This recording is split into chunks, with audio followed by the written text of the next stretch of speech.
ലോക്സഭയിലേക്ക് തിരഞ്ഞെടുപ്പ് പ്രഖ്യാപിച്ചതിന് തൊട്ടു പിന്നാലെ കോയമ്പത്തൂരിൽ പ്രധാനമന്ത്രി നരേന്ദ്രമോദിയുടെ റോഡ് ഷോയുമായി ബന്ധപ്പെട്ട് നിരവധി വാർത്തകൾ പുറത്തുവരുന്നു. ആദ്യം റോഡ് ഷോയ്ക്ക് അനുമതി നിഷേധിച്ച ജില്ലാ ഭരണകൂടം ഇപ്പോൾ റാലിയിൽ സ്കൂൾ കുട്ടികളെ പങ്കെടുപ്പിച്ചതിൽ അന്വേഷണം പ്രഖ്യാപിച്ചിരിക്കുകയാണ്. സ്കൂൾ കുട്ടികൾ റോഡ് ഷോയിൽ പങ്കെടുത്ത സംഭവത്തിലാണ് ജില്ലാ കളക്ടർ അന്വേഷണം ആരംഭിച്ചത്. തമിഴ്നാട്ടിലെ തൊഴിൽ വിദ്യാഭ്യാസ വകുപ്പുകളോട് അസിസ്റ്റന്റ് റിട്ടേണിംഗ് ഓഫീസർ റിപ്പോർട്ട് തേടി. റിപ്പോർട്ട് ലഭിച്ച ശേഷം അതിന്റെ അടിസ്ഥാനത്തിൽ വേണ്ട നടപടി സ്വീകരിക്കുമെന്ന് കളക്ടർ വ്യക്തമാക്കി. സ്കൂൾ പ്രിൻസിപ്പലിനെതിരെ നടപടിയെടുക്കാൻ നേരത്തെ ചീഫ് എഡ്യൂക്കേഷൻ ഓഫീസർ ഉത്തരവിട്ടു. വിദ്യാർത്ഥികൾക്കൊപ്പം റാലിയിൽ പങ്കെടുത്ത അധ്യാപകർക്കെതിരെ നടപടിയെടുക്കാൻ സ്കൂൾ മാനേജ്മെന്റിനോടും ആവശ്യപ്പെട്ടിട്ടുണ്ട്. റോഡ് ഷോ തുടങ്ങിയ സായിബാബ കോളനി ജംഗ്ഷനിൽ സ്കൂൾ യൂണിഫോം ധരിച്ചും ഹനുമാനായി വേഷം വിട്ടും 50ഓളം വിദ്യാർത്ഥികൾ അധ്യാപകർക്കൊപ്പം എത്തിയിരുന്നു. വിദ്യാലയ അധികൃതർ ആവശ്യപ്പെട്ടതിനാലാണ് റോഡ് ഷോയിൽ പങ്കെടുത്തതെന്നായിരുന്നു വിദ്യാർത്ഥികളുടെ പ്രതികരണം. ജില്ലാ കളക്ടറുടെ നിർദ്ദേശപ്രകാരം പ്രാഥമിക അന്വേഷണം നടത്തിയ ഡിഇഒ കുട്ടികളെ തിരഞ്ഞെടുപ്പ് പ്രചരണത്തിന് ഉപയോഗിക്കരുതെന്ന ചട്ടം ലംഘിക്കപ്പെട്ടതായി റിപ്പോർട്ട് നൽകി. ഹെഡ് മാസ്റ്ററും കുട്ടികൾക്കൊപ്പം പോയ ജീവനക്കാർക്കുമെതിരെ കർശന നടപടിയെടുക്കാനാണ് നിർദ്ദേശം.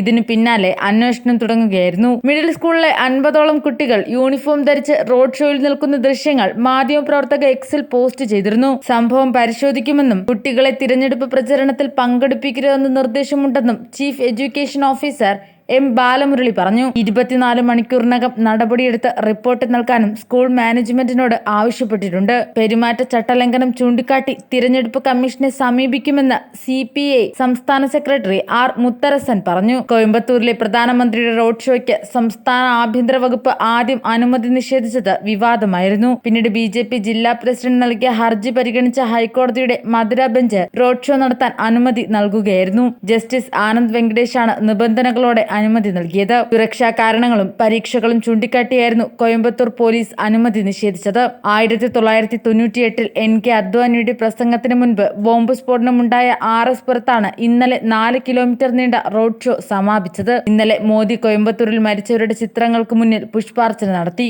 അതേസമയം റോഡ് ഷോയുടെ സമാപനത്തിൽ 1998 ബോംബ് സ്ഫോടനത്തിൽ മരിച്ചവർക്ക് മോദി ആദരമർപ്പിച്ചതിനെതിരെ DMK രംഗത്തെത്തി. ഗുജറാത്ത് കലാപത്തിൽ മരിച്ചവർക്കും മോദി ആദരം അർപ്പിക്കുമോ എന്ന് പാർട്ടി വക്താവ് ശരവണൻ അണ്ണാദുരൈ ചോദിച്ചു. തിരഞ്ഞെടുപ്പ് സമയത്തെ വർഗീയ ധ്രുവീകരണത്തിനുള്ള ശ്രമങ്ങൾ തമിഴ്നാട്ടിൽ വിജയിക്കില്ലെന്ന് DMK IT വിങ്ങും പ്രതികരിച്ചു.